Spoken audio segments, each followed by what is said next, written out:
Hey everyone, welcome to Honest Bee by G. I'm G, we review everything eco-friendly and cruelty-free. And today we're going to talk about all the hidden animal products like whale vomit and crushed beetles and fish scales that are in your makeup and skincare.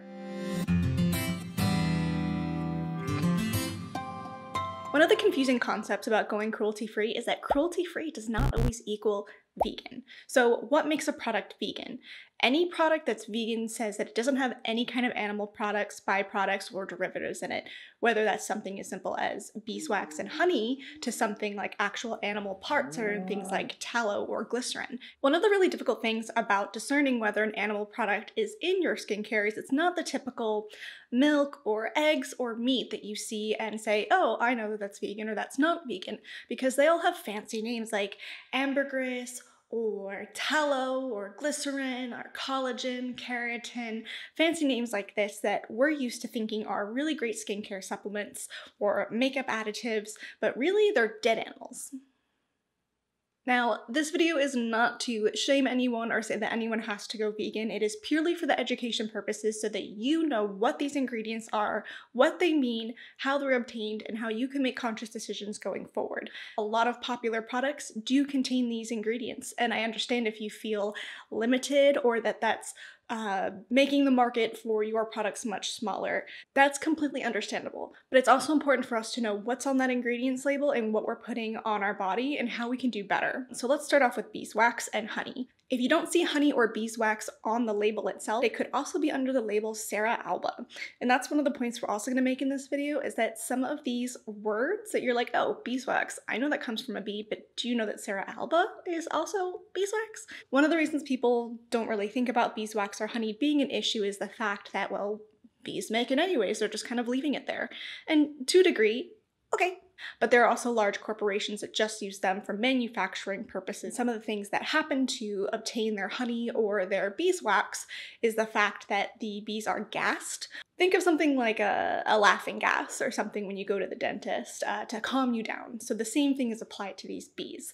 And unfortunately, during the harvesting process, when they take the knife and they kind of slice through the honeycombs, sometimes it does end up killing some of the bees. And also to make sure that the queen bee is compliant, it has been shown that sometimes they clip off her wings. There's a lot of products that contain beeswax and honey, and it's in a lot of things such as skincare and a lot of lipsticks or chapsticks, because it's going to have that thicker, waxier substance, and it's going to make any of those oils more of a solid-like state. So when you twist up your chapstick, it's going to be more of a solid that you can then swipe on your lips, and a lot of times those do have things like beeswax.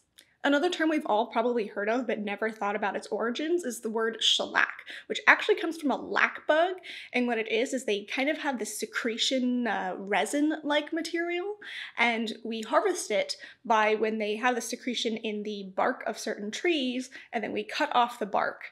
And then we're able to take that resin and we put it in things like nail polishes and primers, and they're also in a lot of paints or like wood finishes, I think. We're focusing on skincare and makeup.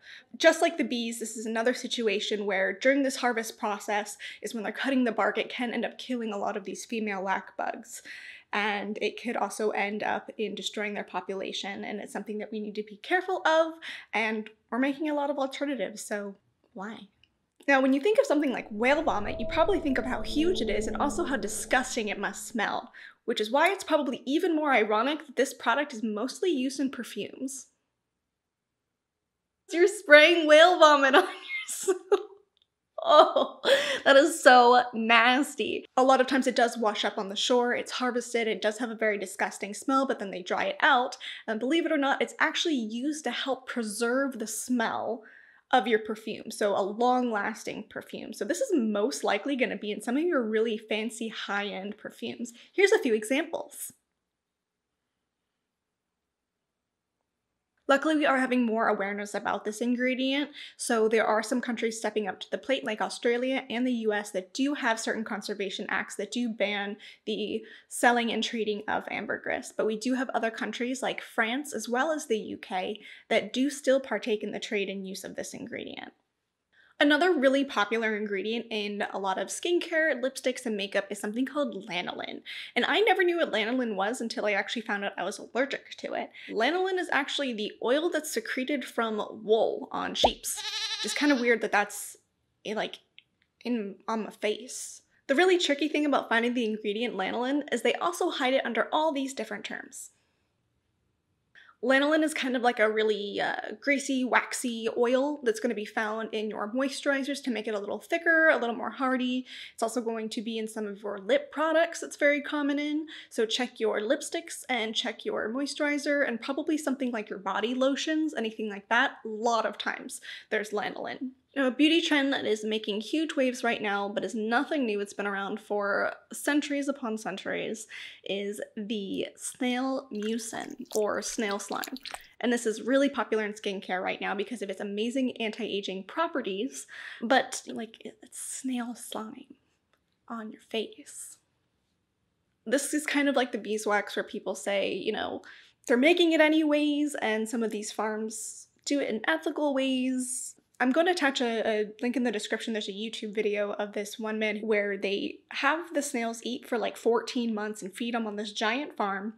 And they put them in this machine and it releases a gas that helps stimulate their production of slime. And I guess the slime like runs down and into the machine and it makes them all like kind of like that sleepy gas we were talking about with being at the dentist, and they get all like, ooh, sleepy gas. And then they like release a bunch of slime. And then they put it in moisturizer. This next section is going to get a little bit more disturbing because we are going to talk about actual animal parts that are in some of your skincare and nail polishes and makeup. So I'm going to start with one of the most common ones, which is carmine, which is crushed cochineal beetles. And it also has some of these names that you might see. It's really common in the color red, and I believe it's also in your red M&Ms. The process of crushing these beetles gives off an extremely bright red pigment that is used in a lot of blushes and eyeshadows and sometimes your lipsticks, but I've most commonly seen it in your eyeshadows. So every single color could be vegan except for that one shade of like red or a burgundy or whatever to give it that extra pigment. So that is something to look out for and to be mindful of when you're shopping eyeshadows. If you thought whale vomit sounded gross, it's about to get even more disgusting. And that's with the ingredient castoreum. Castoreum comes from a beaver's castor sac. Do you know where a beaver's castor sac is? It's right by its anus. And in order to do that, they must kill the beavers. Just slaughter beavers for their anal sacs, castor sacs, by their anus. If you've ever had one of those faux leather scents or kind of like a musky, leathery cologne or perfume, that's beaver butt. Another really common ingredient you might see is called tallow, and it also appears like one of these names in your ingredients list. And this is rendered beef fat. Top quality tallow or rendered beef fat usually comes from right around a cow's kidneys. Cute, right? The purpose of tallow is that it has a really good conditioning agent, supposedly. So you will see this in a lot of hair care. You also might see it in something like a foundation, as well as some eyeshadows. And it is supposedly just a really good kind of moisturizing ingredient for your skin. Extremely popular in the skincare community is the ingredient glycerin. Now, I want to note right off the bat that not all glycerin is from an animal. In fact, a lot more companies are starting to realize that glycerin is an animal byproduct, and they've found a way to make a synthetic version using plants. So just because you see the word glycerin does not mean that it's an animal byproduct. And if you're not sure, you can always email a company and double check with them. When the brand Naturium came out, I made sure to email the company and said, hey, just wanted to know if your glycerin is derived from plants or if it is an animal byproduct. And they were really nice and really speedy about letting me know that their glycerin is in fact made from plants. So glycerin is known as a really good humectant, which means it's going to pull the moisture on your skin and it's going to bring it deeper into your pores. It's going to keep your skin nice and supple and moisturized, but it's also made from animal fats and derived from tallow, like we just talked about. Most likely, as an adult, you had that aha moment where you saw some kind of picture that showed you that these cute little gummy bears actually come from this. And the culprit of this ingredient is gelatin. And a lot of us are aware now that gelatin is not vegetarian or vegan friendly because it actually comes from the ligaments and crushed bones from cows and pigs. But what a lot of people don't know is that another word that's very common that means the exact same thing is this bad boy. That's right, it's called collagen. And if you've ever had collagen supplements or you have any kind of anti-aging moisturizers or anything with collagen, yep, that's crushed bones and crushed ligaments from cows and from pigs. Not to say that that's the same thing as when you see that something enhances your body's natural collagen. So I just want to double check. So something like the new Lawless Forget the Filler, it doesn't have collagen in it. It has properties in it that help you as a human being stimulate your own personal production of collagen, and that is different. Just a side note. Another weird animal part that has a little fancy name to it is called guanine, which is fish scales. And I'm sure a lot of us have heard at some point in our life, oh, your lipstick is made from fish scales.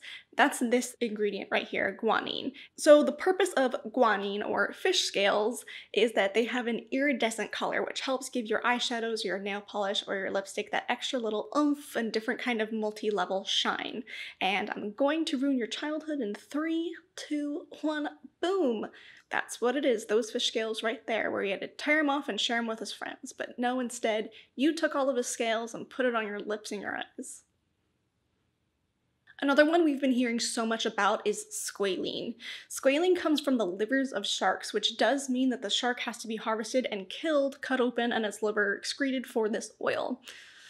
Squalene is such a sought-after ingredient because it's a really gentle oil that doesn't leave you as greasy, but it's still hydrating and it's good for all types of skin types. If you're thinking squalene sounds familiar, it's probably because you've been hearing a lot in the news lately about squalane, which is essentially the same thing, but it's derived from sugarcane. And it's been really exciting to see companies like Biossance really stand up and promote awareness about this ingredient to save the sharks and say that we can find plant and vegan alternatives and look to science to find ways to take these ingredients that we've been using for a long time and find safer and ethical alternatives that are just as good on our skin, if not better, cleaner, clearer, and better for us. I already said better. Why did I say that twice? This last one I thought deserved a bit of an honorable mention, and that's animal fur in your bristles, which can be found in your makeup brushes or even your hair brushes. A lot of hair brushes actually use boar hair, and some of your makeup brushes can use things like squirrel, mink, fox, and sable fur.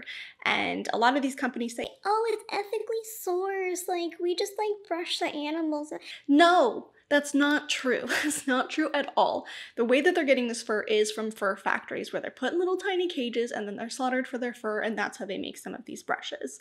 And anything that says mink lashes, same thing. They're still coming from fur farms. They're still slaughtering these animals in order to make those eyelashes. Some of my favorite brands include MOTD, EcoTools, Real Techniques, Spectrum, and I know I'm missing someone. Oh, e.l.f. e.l.f. also makes really amazing drugstore priced, inexpensive brushes that are really fantastic.